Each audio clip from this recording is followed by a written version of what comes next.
చాలా important video ఇది. ఈ వీడియోని వెంటనే లైక్ చేయండి. మీరు చేసే లైక్ ద్వారా ఈ వీడియో అనేక మందికి రికమెండ్ అవుతుంది. అలాగే మన ఛానల్ని మీరు సబ్స్క్రైబ్ చేసుకున్నట్లయితే వెంటనే సబ్స్క్రైబ్ చేయండి.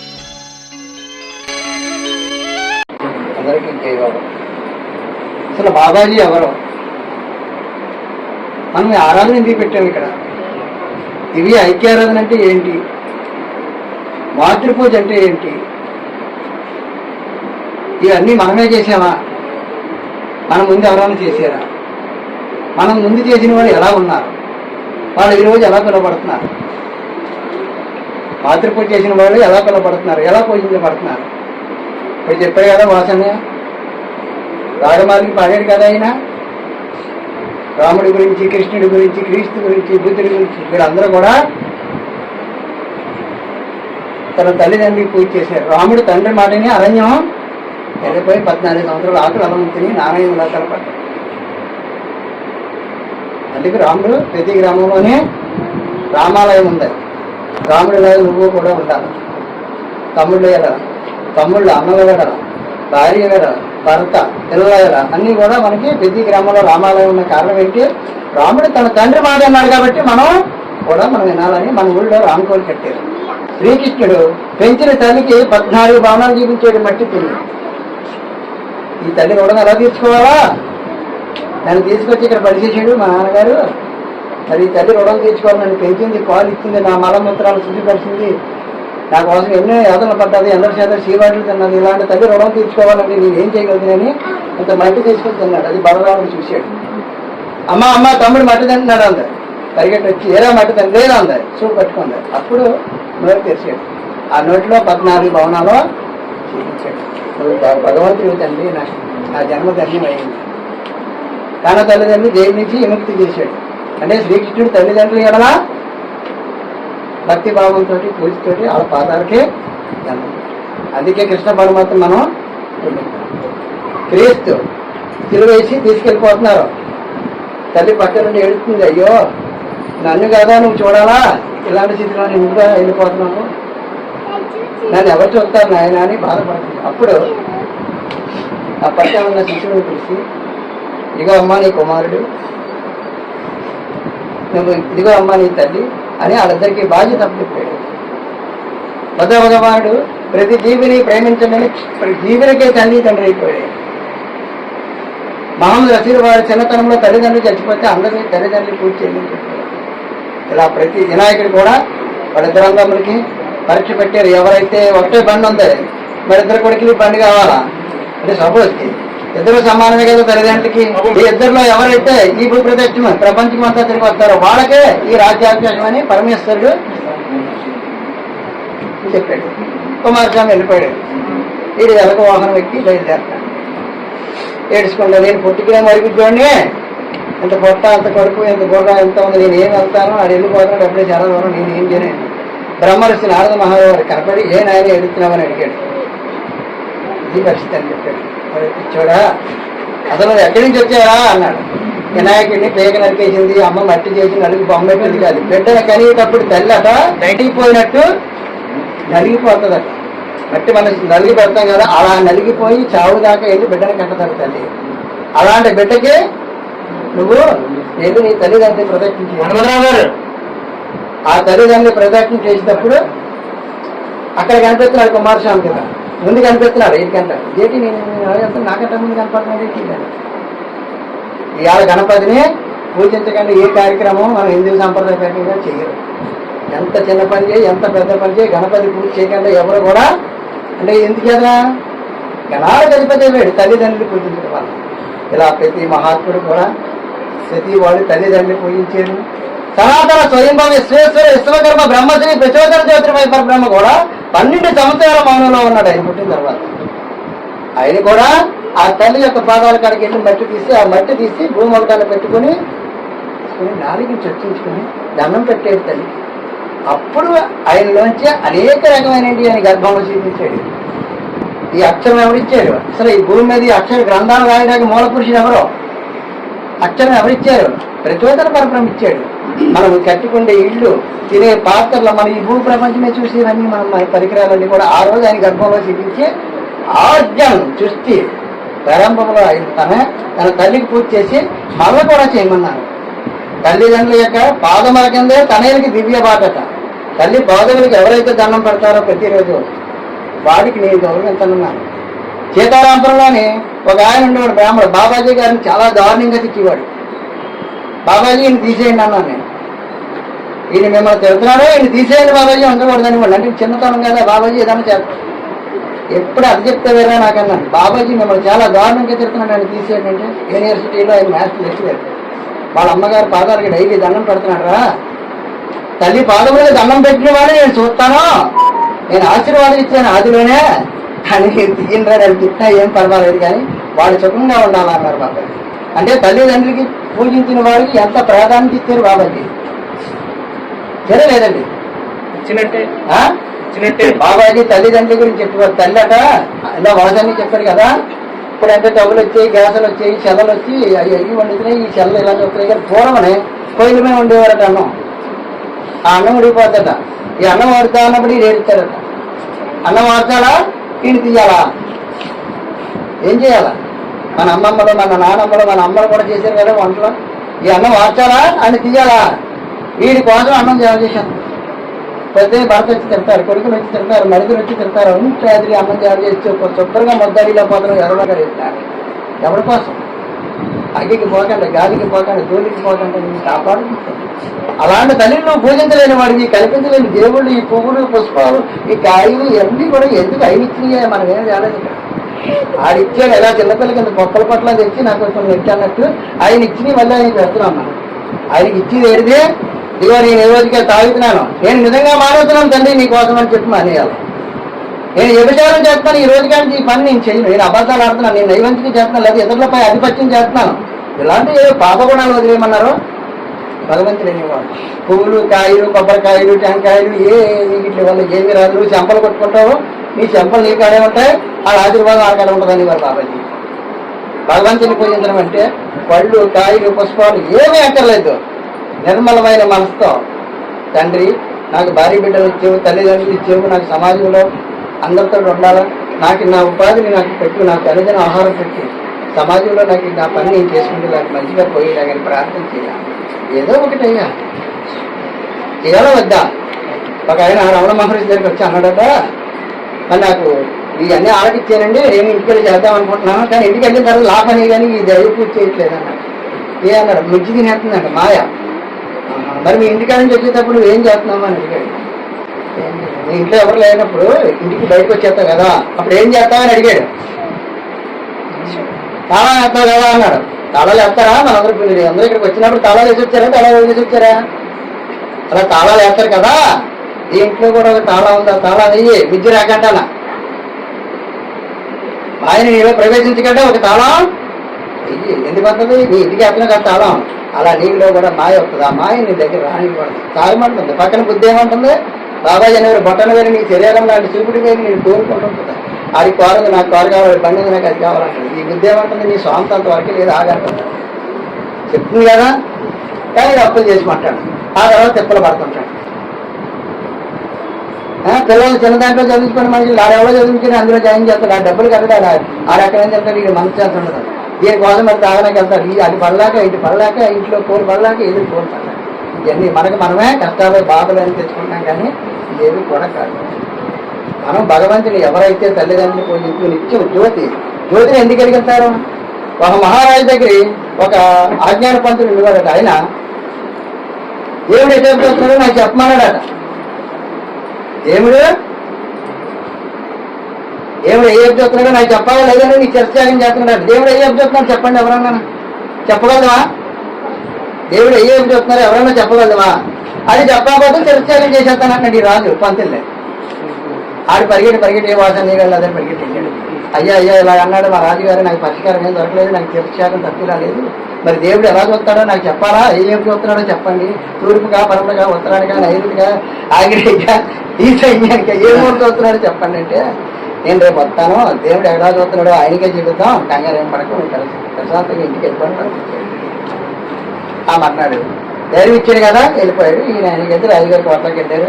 ఎలా తెలిసి మాకు మా ఫ్రెండ్ తీసుకొచ్చానంటే ఆయన చెప్తాడు దేవుడు. అంత నూనె తెమ్మని అంత వచ్చేసి అగ్గిపొల్ల జరిగించి ఆ జ్యోతి ఎటువంటి వస్తుందని అడిగారు. ఆ జ్యోతి ఎటువంటి వస్తుందండి? మనకెళ్ళేది వస్తుందా? 4 దిక్కులా వస్తుంది కదా. 4 దిక్కులా వస్తుందని రాజుగారు చెప్పాడు. అయితే దేవుడు 4 దిక్కులా వస్తాడండి. అయ్యో ఏమీ ఉండదు అంటే జ్యోతిని ఎందుకు వెలిగింటారంటే జ్యోతి అది ఆ వెలుగు వల్ల రవ్వంత దీపం వల్ల అనేక దీపములు వెలిగించవచ్చు అన్నారు బాబు. అంటే ఆ దీపాలు కాదు, ఈ దీపానికి ఇంకో దీపం 100 పన్నెతులు తెచ్చి వెలిగించడం కాదు. ఒక భక్తుడు 7 భక్తులు తయారు చేయాల. ఆ 7 భక్తులు ఇంకొక 7 తయారు చేయాల. ఇలా మారిపోతాం మనం ముందుకు వెళ్ళిపోయినప్పుడు ఈ ప్రపంచానికి శాంతిని మనం ప్రసాదించాలి. బాబాజీ మనందరికీ చెప్పారా విశ్వశాంతి, విశ్వం విశ్వం విశ్వం. ఓ మానవలోకం అంటే ప్రపంచం అందరినీ పిలిచేవారు బాబాజీ. ప్రపంచాన్ని అందరినీ పిలిచేవారు. అసలు సృష్టి స్థితిలో అయిపోయాడు. రాముడు, కృష్ణుడు, బుద్ధుడు, క్రీస్తు వీళ్ళందరూ కూడా బాబాజీ గురించి చెప్పారు. వీళ్ళందరూ బాబాజీ గురించి చెప్పారు. నా తండ్రి పంపితే నేను వచ్చానని క్రీస్తు. అల్లా మహమ్మద్ రసూల్ వారు అంటారు అవల కర్మ ఆదిలో ఉంది, నూరల్లా లోకం అంతా తేజస్సే అన్నాడు. అంటే అవ్వల్ అంటే అది, కర్మ అంటే శబ్దం, నూరంటే లోకం ప్రపంచకం, తేజస్సే దైవం అన్నారు మహమ్మద్ రసూల్ వారు. దాని క్రీస్తు అంటాడు ఆది ఎంత శబ్దం ఉందో శబ్దం దేవుని ఉంది, లోకములో వెలుగై ఉన్నాను నేను అన్నాడు క్రీస్తు. స్వతేజమైన అహోరాత్రులు నేను ప్రకాశిస్తానంటాడు బుద్ధ భగవానుడు. నేను ఈ పొట్ట ఈ ఎముకలో ఎండిపోయినా తపస్సేసాను కానీ నాకు దేవుడు కనిపించలేదు. ఏదో ఒక స్వరం కనిపిస్తుంది, ఆ స్వరంలోంచి తేజస్సు కనిపిస్తుంది, అదే దైవం అన్నాడు బుద్ధ భగవానుడు. వర్ధమాన మహావీరుడు. పచ్చాకులు తింటే పాపమని ఎండాకులు తిని బతికాడు శ్రీకృష్ణ పరమాత్మ. అయినా కూడా చాలా బాధలు పడ్డాడు. ధర్మాన్ని శ్రేయించాడు. ధర్మానికి కత్తెట్టుకుని ఏదో దుష్ట శక్తిని నరికేయడం కాదు, నీలో గుణాలను నరికేయమన్నాడు అతను. ప్రతి మనిషిలోని కూడా చెడ్డ గుణాలను నరికి పారేసి మంచి గుణాలతో ప్రయాణం చేయమన్నాడు. అలా చేసినాడే మనం ఎందుకు పుట్టాము, ఎక్కడికి వెళ్తాము. ఇక్కడ ఎవరన్నా సరే నేను మనశ్శాంతిగా ఉన్నానని చెయ్యగలమా? కోట్లు ఉన్న వాళ్ళు ఉన్నారు, కూడికి లేని వాళ్ళు ఉన్నాం. నేను మనశ్శాంతిగా ఉన్నాను, నాకు ఏ బాధ లేదన్న వాళ్ళు ఎవరైనా ఉన్నారా? ఉన్నారా అని చెప్పండి ఎవరైనా. ఒక్కరికి వస్తాను చెయ్యాలి. ఆ ఆడుకుంటే పసిబాబు కూడా ఏదో బాధ ఉంది, బొమ్మ కొనలేదనో పుస్తకం కొనలేదనో ఏదో కొనలేదు, దానికి కూడా బాధ. అందుకు మరి పుట్టిన బాధలు పడికంట నువ్వు పుట్టకుండా ఉండమన్నారు బాబాజీ. ఏదో అమహంస అంటారు రామకృష్ణ పరమహంస. మట్టి కొండలు కొమ్మలు చేస్తారు కదా, ఆ మట్టి పచ్చి కొండప్పుడు చిరిగిపోతే పర్లేదురా కొండ చేస్తాడు, కాలిని కొండగా చిరిగిపోతే కొండ అవదట. ఈ శరీరం కానీ పోయిందా నువ్వు మోక్షానికి. ఇందాక అన్నయ్య అన్నాడు కదా అంతిమగా కాలపరిచిన చతుర్దాస అంతిమగా ఈ 4 గంటలు వచ్చారు బాబాజీ. మళ్ళా మేలు కల్పనాకి మనం ఉండగానే ఈ శరీరం ఉండగానే జ్యోతిని ధ్యానం చేయాలి. బాబాజీ ఏమన్నారు వచ్చట్లేదు ఒక్క 10 నిమిషాలు, ఒక 5 నిమిషాలు లేదా అరగంట, పోవగంట నీ టయాన్ని బట్టి ప్రార్థన చేయి. నువ్వు టైం ఇంకో చేసుకో. పని మానేది ఇక్కడ ఏమో కంచులేం చేయక్కర్లేదు. నువ్వు దీనికి నిష్ట లేదు, నియమం లేదు, పురుడుమైలు లేదు, సావుమైలు లేదు, బహిష్టమైలు ఏమీ లేవు. మనకి ఆత్మశుద్ధి కొరికి శరీర బాగు కొరికే దానాలు చేయాలి. ఆత్మశుద్ధి కొరికి దైవాన్ని మనం పూర్తి. ఈ ఐక్యారాధన గురించి ఇప్పుడు చెప్తాను 2 మాటలు బాబాయ్ చెప్పి. ఇందులో నువ్వు మాట్లాడు నేను మాట్లాడినా మనం ఏం కాదు. నీలో నాలో అణువుల్లో అంతరభూతులే సత్యం నిత్యం సదా ప్రకాశించేవాడు జ్యోతిర్మయుడే. ఈ భూమి మీద ఎన్ని గ్రంథాలు ఉన్నాయో, ఎన్ని ప్రార్థనలు ఉన్నాయో, ఎన్ని నమాజులు ఉన్నాయో, ఎన్నెన్నో ప్రార్థనలు, రకరకాల పూజలు ప్రార్థనలు ఎన్ని చేస్తున్నారు కదా. ఇవన్నీ కూడా దివ్య ఐక్యారాధనలో ఉన్నాయట. రవ్వంత ఎత్తనం ఉంటుంది. ఆ రవ్వంత ఎత్తంలో మరి చెట్టు రవ్వ చెట్టు ఉందా లేదా? ఏంటి ఉన్నదా లేదా? ఎత్తనమేనా? దాంట్లో చెట్టు ఉంది, కొమ్మలు ఉన్నాయి, ఏళ్ళు ఉన్నాయి, ఆకులు ఉన్నాయి, అన్నీ ఉన్నాయి. అలాగే ఈ ప్రపంచం అంతా కూడా భగవంతుడు ఉన్నాడు. మన దివ్య ఐక్యారాధనలో ఈ ఆరాధనలన్నీ కూడా ఉన్నాయి. ఇప్పుడు ఆ పిల్లని రేపు మాపు స్కూల్లో వేస్తారు సత్యనారాయణ గారు వేస్తారా? అప్పుడు ఏంటంటారు దాని చదువు ఫస్ట్ వేసింది ఎల్కేజీ అయినా సంవత్సరాలు చదివిస్తారు, మార్కులతో పోతున్నారా కదా. మరి ఎప్పుడు పూజ చేస్తా ఉంటారు ఎందుకు మరి? ఆ పూజ నా రోజు ఎల్కేజీలో కూర్చుంటారా? దైవత్వానికి కూడా క్లాసులు ఉన్నాయా? ప్రార్థన చేస్తూ ఉంటారా? మౌనం, జ్ఞానం, ఉన్నతం ఒకదాని ఒకటి. మనం యూనివర్సిటీలో పరిచేసారు బాబాజీ తీసుకెళ్ళి, డైరెక్ట్గా తీసుకెళ్ళి అప్డేట్ చేశారు. మళ్ళీ ఒక గుడి అంటాడు, ఒకడేమో విగ్రహాలు అంటాడు, ఒకడేమో సాయిబాబా గుడి అంటాడు, ఒకడేమో శివాలయాలు అంటాడు. ఏంటి బాబాజీ ఇచ్చింది ఏంటిది? రాముడి గుడి కృష్ణుడు కట్టాడా? కృష్ణుడి గుడి క్రీస్తు కట్టాడా? ఎవడో దాడిదే. మనం వెనక్కి వెళ్ళకూడదు, మనం ముందుకెళ్ళాలా. మనం ముందుకెళ్ళినప్పుడు ఎదుటి వాడి చెప్పాలి. బాబాజీ ఏమన్నా ఆచరించాలా. ఒకడు బెల్లం ముక్క తినేవాడు కురవాడు. ఆ అమ్మగారు తీసుకొచ్చి మా అబ్బాయి బెల్లం తిన్నాడండి మానిపించండి రేపు తీసిరా అన్నాడట. రేపు తీసిరా అలా 4 రోజులు తిప్పాడు. ఆ నెల పోయాక రేపు నుంచి బెల్లం మానేరా అన్నాడు. ఈ మాట ఆయాలో చెప్పొచ్చు కదా, ఇయ్యాలో చెప్తే మరి నేను మానలేనమ్మా నాకు బెల్లం తినే అలవాటు అంటే నువ్వు మానేసి నీ ఇంట్లో నువ్వు అందరూ జ్యోతి భక్తులు అయ్యుండి ఎదటోడికి మనం చెప్పాలా. నువ్వు మాంసాహారం మానేసి నువ్వు ఎదటోడికి చెప్పాలి. అప్పుడు నువ్వు ఖచ్చితంగా గాలి నూనె బట్టలతో మూట కట్టకూడదు. ఈతులు చెప్పిన వారు కోతుల కింద కొల్ల మంది 1,000 మంది జనులు ఉన్నారు. అడిగులో పులి వలే సింహం వల్ల ఒక్కరే ఉంటారట. నీతిని ఆచరించేవాడు. బాబాజీ ఏం చెప్పారు మనకి? బాబాజీ ఎవరో? కృష్ణుడు ఒకసారి చూపించాడు విశ్వరూపం. బాబాజీ అనేక వేల మందికి చూపించారు విశ్వరూపం. నాకంగా 7 సార్లు చూపించారు విశ్వరూపం. మీకు ఇందులో చాలా మంది తెలుసుకోవడం అది. ఆయన గర్భంలో ప్రపంచాన్ని, ఆయన భూమండల నేత్రాలు జ్యోతులు, ఆయన పాదాల్లో వెలుగు, ఆయన అరిచేతిలో మృత్యువు, చచ్చిపోయిన బతికించడం, బతికిన జ్యోతిలో కలపడం. ఎక్కడో కరెంట్లో కచ్చాలో రాము పడిపోతే బాబాజీ అరే కరెంట్ పడిపోయి రామన్నాడు. సామాన్లు కోట పడిపోయి సీతారాములో బాబాజీ అన్నమేంటి. అలా ప్రతి వారికి కూడా ఈ చెట్టునున్న ఆకులున్నంత అనుభూతి ఉంటాయి. ఇక్కడ ఉన్నవాళ్ళు నాకు ఒకరికే కాదు, ఎవరి అనుభూతులు వాళ్ళకు ఉన్నాయి. బాబాజీతో ఎవరి పరిచయాలు వాళ్ళకు ఉన్నాయి. ఎవరికి బాబాజీ భగవంతుడికి విశ్వాసం ఉంటేనే కదా ఇక్కడికి రాగలిగాం మనం, లేదా వస్తామా? ఇంకోటి అంటున్నారు బాబాజీ, నా కొరికే నిరీక్షించేవాడిని నేను ఎప్పుడు వద్దన్నాం. నా దివ్య ఐక్యారోధంలో నువ్వు రావాలంటే నా యొక్క కృప ఉండాలి, నా ఆశీర్వాదం ఉండాలి, నా సంకల్పం ఉండాలి, లేకపోతే నువ్వు అక్కడి నుంచి అలా పోతావు అని పోతాడట. ఈ దివ్య ఐక్యారాధనకి అంత వస్తుంది. దివ్య ఐక్యారాధన చేసిన వాడు గుణారాగ మంత్రం తీసుకో. గుణారాగం అంటే ఏంటో తెలుసా మనకి? 10,000 సార్లు గాయత్రి చేస్తే ఎంత, ఒక్కసారి గుణారాగం చేస్తే అంత. గుణారాగం తనకు తానుగా వచ్చిన స్వరమది. ఆదిలో 17,000 శక్తులతో వచ్చింది ఈ గుణారాగ మంత్రం. 24 శబ్దాలు చెట్ల తరంగంలో వచ్చింది ఈ నామం. దీనికి బాబాజీ ప్రాణప్రతిష్ఠ చేసి మనకిచ్చారు. నీవు ఎలాంటి ఆపదలో ఉన్నా సరే గుణారాగం చచ్చినోడు బతికి మాట్లాడించచ్చు. ఈ గుణారాగంతో నువ్వు అంత నిష్ఠనియమంతో ఉండాలి. చచ్చిపోయినవాడిని బతికించి వాడి దగ్గర ఏముందో తెలుసుకుని మళ్ళీ మనం వదిలేయచ్చు. అలాంటి శక్తి ఉంది ఈ గుణారాగ మంత్రానికి. గుణారాగం అంటే ఏదో చెప్పారు, గాయత్రి చేస్తున్నాం లేదా దామోదారకం చేస్తున్నాం. మీరు 10వ తరగతి ఎప్పుడు చదివారండి? చదివారా మీరు? మీరు ఎవరన్నా 10వ తరగతి చదివి ఉన్నారు ఇక్కడ? మీరు ఎప్పుడు రాశారు 10వ తరగతి? మరి మీ అబ్బాయి ఇప్పుడు అది రాస్తారా, రాయనిస్తారా? ఏం సిలబస్ మారిపోయిందా? ఇప్పుడున్న సిలబస్ ఫాలో అవ్వాలా. అప్పుడు రామతారకం, అప్పుడు గాయత్రి, అప్పుడు పంచాయత్రి, అప్పుడు ఇలా ఎన్నో మంత్రాలు ఆ కాలాన్ని పెట్టి అవే అది సిలబస్. ఇప్పుడు గుణారాగమే. ఎవరైతే గుణారాగం చేస్తారో గుణాలను అరింపజేస్తుంది ఈ గుణారాగ మంత్రం. నీలో ఉన్న గుణాలు నీకు తెలియకంటానే మార్చేస్తుంది. నేను మేకలు కాసేవాడిని తెలుసా మీకు? నేను చదువుకోలేదు, మేకలు కాసాను 2 సంవత్సరాలు. చదువులు మేకచాన్ని కట్టి బయటలోంచి ఇంటికి వచ్చేస్తే మా నాన్నగారు మేకలు కాబట్టి ఎదగలగైతే చదవదని పాలు కడుగుతూ పంపాడు. ఆ తర్వాత గొడవలు పడుతుంటే బాబాయ్ దగ్గర తీసుకెళ్ళి పడిచాను. ఒక దినాన్ని బాబాజీ ఎవరో కారణం వచ్చారు, డబుల్ ఎమ్మెల్యే అంటే మరి అదేదో నాకు ఇప్పటికీ తెలుదా చదువు. ఆ రోజు చెప్తున్నారు వీడు ఏం చదివాడు తెలుసా? డబుల్ ఎమ్మెల్యే చదివాడు అన్నారు. దేవమ్మంది అది పోయే కదేంటి బాబాజీ అంటే, అది చదివాడే నీకేం తెలుసు? అది చెప్పగలుగుతాడు, ఎక్కడైనా చెప్పగలుగుతాడు, ఏదైనా చెప్పగలుగుతాడు. రే ఇలారా ఎందుకో దేవమ్మ అలాగన్నదని భూమి మాటను పట్టుకుని ముట్టుకున్నారు.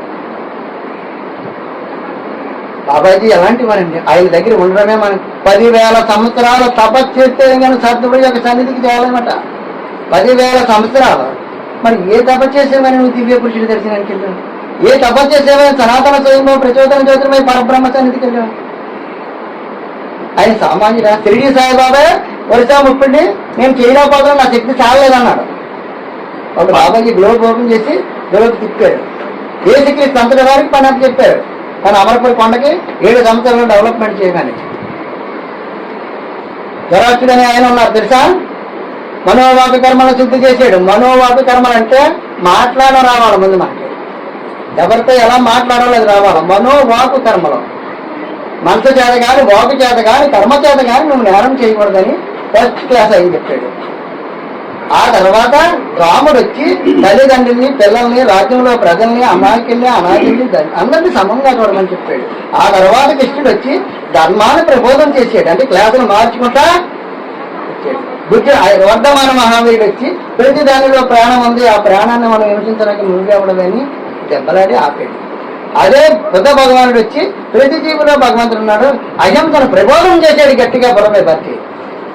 నేను 4వ క్లాస్కి 5వ క్లాస్కి వెళ్ళిపోయాను.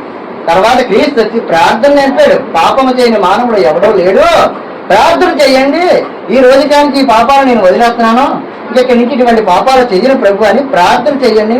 ఆ పరలోకం ప్రభువా అని పిలిచిన ప్రతి ఒక్కరు పరలోక రాజ్యానికి రాడట. క్రీస్తే అన్నాడు ఆ మాట. ప్రభువా అని పిలిచిన వాడు పరలోక రాజ్యానికి అంటే నిత్య జీవంలోకి వెళ్ళాడట.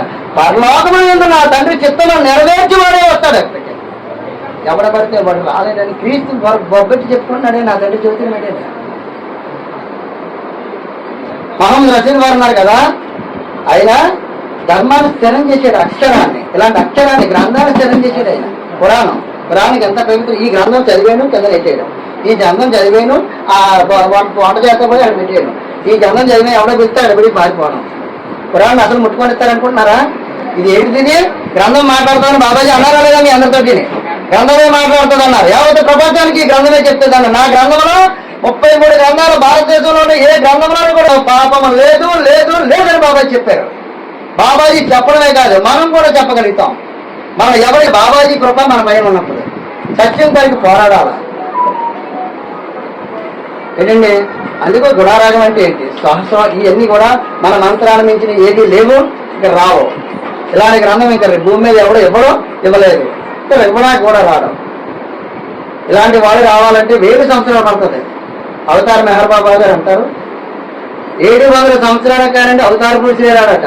మరి దివ్యకుడు ఎన్ని సంవత్సరాలు పడుతుందో లెక్కేసుకోండి. బాబాజీ వచ్చి ఎన్ని సంవత్సరాలు అయిందో తెలుసా? భూమికి ఆర్జంలో 10,600 సంవత్సరాలకు ముందు వచ్చి 2,600 సంవత్సరాలు సత్యక సద్దమ్మాను స్టే చేసి అయినా స్థిరం చేసి వెళ్ళిపోయాడు. ఆ తర్వాత ధరాష్ట్రుడు 7,506 సంవత్సరాలకే ఆయన వచ్చాడు. ఆ తర్వాత మళ్ళీ ఇలా ఒకడు 3వ యుగంలో క్రీస్తు వచ్చాడు. 4వ యుగంలో సనాతన స్వయంభావి వచ్చాడు. ఎవరు? మనందరం ఉన్నాం కదా, మనందరికీ ఎంత వాసాన్ని అనుకోండి. ఏదో పని చెప్తాడు, మనం పని చేయలేనప్పుడు మన మాట వాడు వెళ్ళలేనప్పుడు ఏం చెప్తాం? వెళ్ళాయన దగ్గరికి ఆ మాట లేదండి, నిన్న లెక్క చేయలేదు, ఆడే వెళ్తాడు కలిసి. అప్పుడు రెడీ వెళ్దాం ఎందుకని అందుకు వచ్చాడు ఆయన. వీళ్ళందరినీ రాముడిని అక్కడ ఢిల్లీ దగ్గర నదిలో పడి చేసుకుని చేత ఊపిలో పడి చచ్చిపోయింది. ఇప్పుడు చచ్చిపోతున్నారు కదా, అలాగే చచ్చిపోయింది చేత కూడా. అవతారం చాలా చచ్చిపోవడం. కృష్ణుని బాణంతో పడి చంపేశారు, ధరాష్ట్రుని ఈటితో పడి చంపేశారు, బుద్ధుని వనములో కొట్టారు, మక్కా నుంచి మదానికి కాడు కట్టి ఈడ్చుకొచ్చారు మహమ్మద్ రసూల్ వారిని. వాళ్ళందరినీ హింసలు పెట్టారు. షిరిడీ సాహిబాన్ని బర్బాదులు కొట్టారు. వాళ్ళందరూ కూడా మా వల్ల పడలేదు. మేము చెప్పాం ఫలానేది పండగ కాయా పడే తెచ్చుకోవడం చెప్పడానికి వచ్చారంట. బాబాజీ చెప్పింది వాళ్ళ మాట వినలేదు. వాళ్ళే చంపేశారు వీళ్ళు. మళ్ళీ ఆ పేరునే గుళ్ళు కట్టి పూజించుకుంటారు వీళ్ళు. ఎత్తరా తీరా మా అబ్బాయి పుట్టాడండి అశ్విని అమ్మ బాబాజీ చాలా బాగుంది. ఆ ఇంట్లో అడిగితారు ఏమేం కావాలి పెళ్ళాన్ని అడిగాడు. బంగారం ఉందా? లేదు 2 కేజీలు. నోబందా? 1.5 కేజీలు. ఆ ఇంట్లో కావాల్సిన రజీ నీకు ఇచ్చేస్తాడు. శాంతి అంటే అది. దానికి పరిగెడతాం. మీ అమ్మ రానికి వెళ్తే అన్నం పెట్టినాకి సంతోషించారు. ఏదైనా పంతులు చెప్తే మాత్రం మంచి పాస్కి వెళ్తారు. వెళ్తారా ఎవరా? ఇలాంటివన్నీ బాబాజీ చెప్పారు. చదువు రాదని ఆయన అన్నాడు. నేను చదువుకుని గ్రంథం రాస్తే చదువుకుంటారని ప్రపంచకం అంటారండి. నేను చదువు లేకుండా రాశాను ఈ గ్రంథాన్ని. అయినే చదువుకుని రాస్తే చదువుకున్నవాడు అంటారట. అందుకు చదువు లేకుండా రాశాను. చదువు లేని వాడితో చదువుతున్నాను అంటున్నారు. నేను ఇంకా 4వ 5వ చదువుతున్నాను. ఏమీ చదవని వాడు చదువుతున్నాడు దివ్య గ్రంథం. అసలు బడిలోకి వెళ్ళలేదాడు. అంటే బాబాజీ ఉన్నారంటారా లేదంటారా? చెప్పండి. గ్రంథం చదవడం అంటే చెప్తాను. ఈరోజు కాలం ఎక్కువైపోతుంది. అందుకు ప్రతి ఒక్కరు గ్రంథం చదవండి, బాబాజీని ఆరాధించండి. బాబాజీని పిల్లలు స్కూల్కి వెళ్తా పోయి చదువుకోండి. ఇక్కడ ఉన్నాడు, అడిగి ఏం కావాలా? నీకేం కావాలా? ఉద్యోగం కావాలా? మీ అమ్మ నాన్నకి సంతోషం కావాలా? వాళ్ళ పేరు నిలబెట్టాలా? నీకోసం మీ అమ్మ ఎన్నో కళ్ళకంటుందా? మరి ఉద్యోగం కావాలంటే ఎలా వచ్చేస్తుంది? ఇప్పుడు అడగాలి. మీ అమ్మ పాదాల దండం పెట్టాలి, మీ నాన్నగారికి పెట్టాలి, బాబాజీని అడగాలి. మీకు ఎందుకు ఇవ్వడం? నువ్వు మనసుపూర్తిగా అడిగితే. అలా మనం చేసి అన్నీ కూడా బాబాజీని